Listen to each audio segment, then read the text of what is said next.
aduoko ni studio mondo idhi nyime. County ma Kilifi geno ni dhi bedo kod alwora mamoro wang' bang' sirkal mamalo yango okang' mar ariyo mar chenro mar gedo manyasani e kuonde dak e bombe ma county no.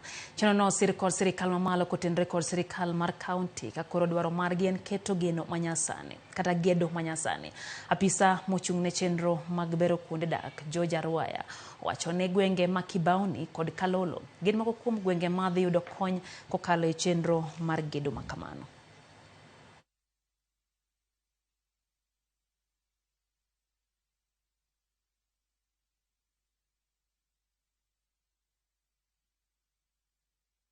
As we break ground today for the construction of 4-kilometer roads and drainages, 3.1 kilometers of water reticulation, 1,500 consumer water connections, and 39 street lights within Mtaani, Kibokoni, Kalolo, and Bayamagonzi settlements, we are not only embarking in their physical transformation, but also to unlock wealth for the future generation, and look forward to the job creation opportunities and during the construction stage for the youth in these settlements.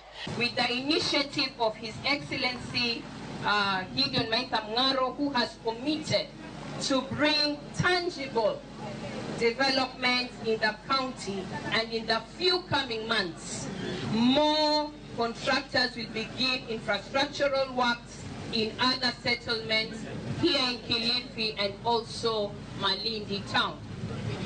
KISIPS brings holistic projects that aim at improving the livelihoods of the common citizen. Nyakora Mogajuan Kawuono